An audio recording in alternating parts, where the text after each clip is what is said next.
Welcome to Amazon Primer, Scary Movies for Beginners. You probably clicked on this video because you're a huge fraidy cat that can't watch a horror movie made for children without peeing your pants.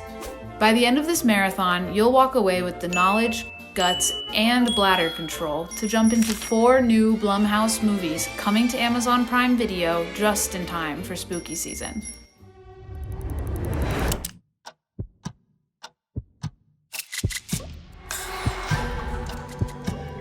Is there anything on your mind? Troubling thoughts? Remember, you just say to yourself, I run my mind, it does not run me. Say it with me. I run my mind. It doesn't run me. Feeling positive? I run my mind. Nervous? And it doesn't run me. Everyone thinks you're crazy. Help me. I run my mind. Positive? It doesn't run me. This is Scary Movies for Beginners on Amazon Prime Video. Let's dip our toes in the water with Drew Goddard's 2012 horror satire, The Cabin in the Woods. We have a winner! It's the Buckners, ladies and gentlemen! The Buckners pull the W!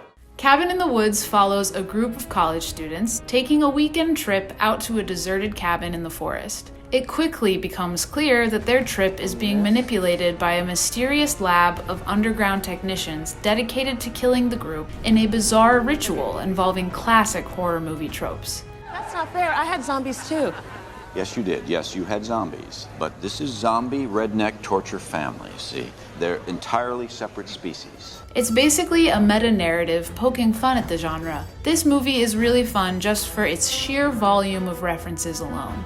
It's delightful for both horror noobs and experts alike.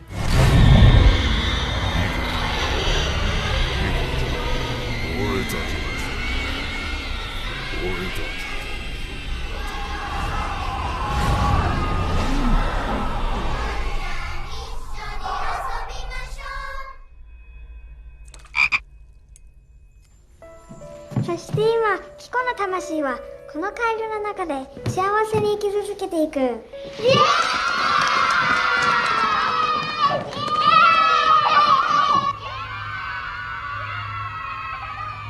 Fuck you! Fuck you! Fuck you! Fuck you! Fuck you! Fuck you! The Cabin in the Woods was Drew Goddard's directorial debut, who also wrote Cloverfield, the screenplay for The Martian, and went on to create Daredevil. I give this one 1 out of 5 giant invisible force fields. Not really scary at all.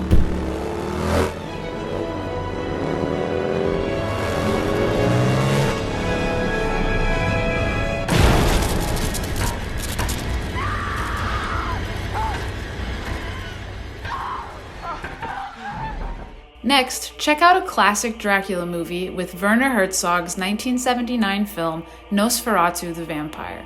We follow Jonathan Harker, a real estate agent in Wismar, Germany, with a nice house and a sweet wife, Lucy.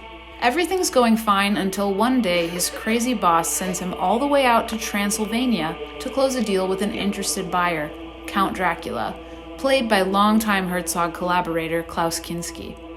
Count Dracula turns out to be kind of a creeper, and he travels all the way to Wismar so he can turn Harker's wife, spread the bubonic plague, and do other normal vampire stuff.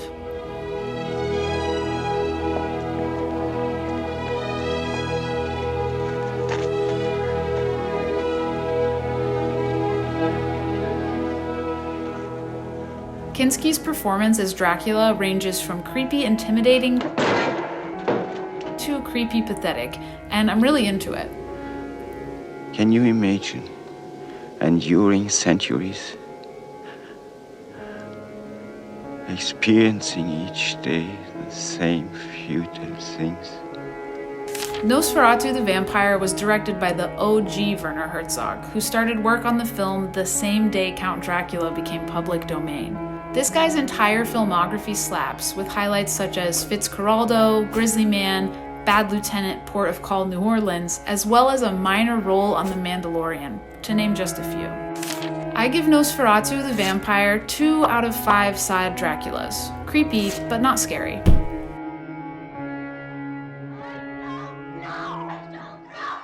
Let's hit another classic horror subgenre with the granddaddy of all zombie movies, George Romero's Night of the Living Dead.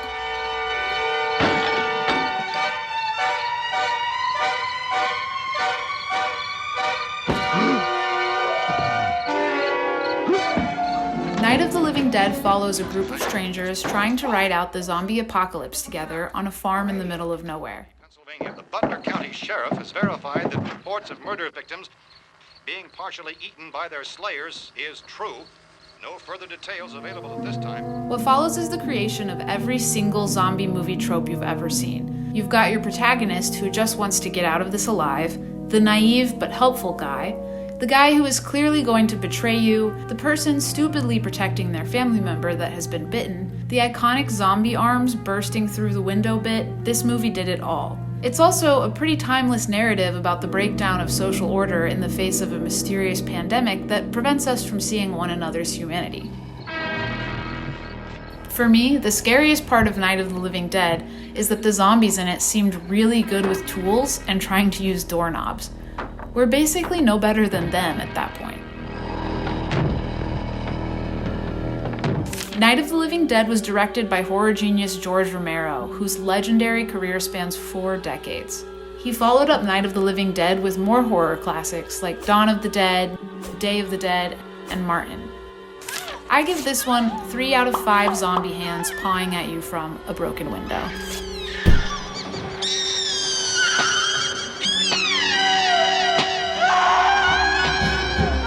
I think you're ready for our next film. It's the 2019 pagan mind movie, MIDSOMMAR.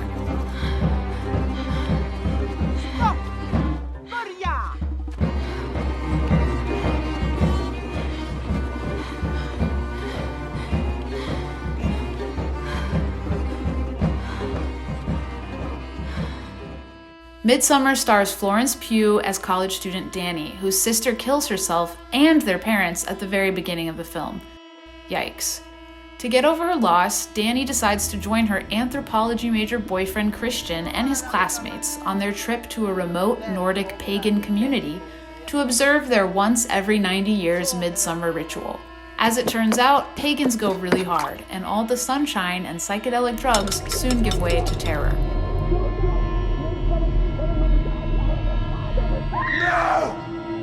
Beyond the immediate scary stuff, there's something deeply unnerving about the way the camera so precisely captures all of the unexplained rituals. It's like they're part of some larger system that outsiders can't perceive or comprehend until it's too late. MIDSOMMAR was directed by Ari Aster, who has said that he considers the film closer to a fairy tale than a horror movie. Then again, this guy makes terrifying films like Hereditary for a living, so I think his standards for what's scary are way higher than mine. I give this one 4 out of 5 Florence Pughs bawling her eyes out in a billowy flower dress.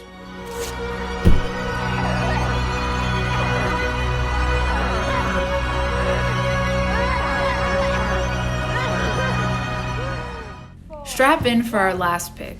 It's Luca Guadagnino's 2018 Amazon original, Suspiria. 3, 4, 1, 2, 3, 4, 1, 2, 3, 4,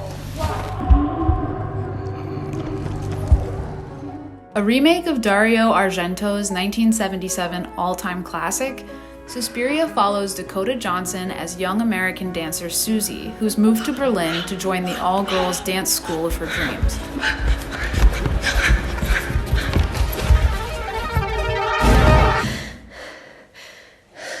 There's just one catch. The company is run by a bunch of old German witches, and the girls keep mysteriously vanishing. Dann werden andere es wohl auch nicht überleben. Rounding out the cast are Mia Goth and Chloe Grace Moretz as fellow students, and Tilda Swinton in 3 separate roles, including witchy dance instructor Miss Blanc.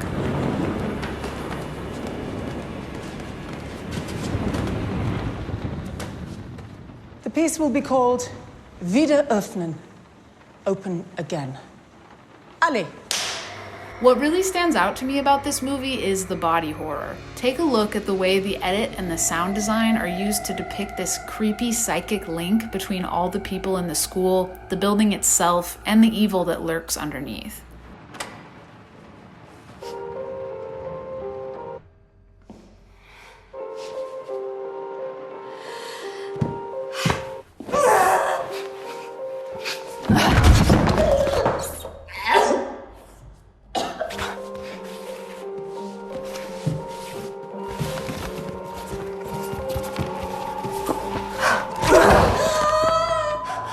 Amazon Suspiria was directed by LUCA Guadagnino, one of the most prominent stylists working in Hollywood today. He's best known for his uber-sensual Desire trilogy, including I Am Love, A Bigger Splash, and Call Me By Your Name. His take on Suspiria freaked me the f*** out. 5 out of 5 Witchy Tildas.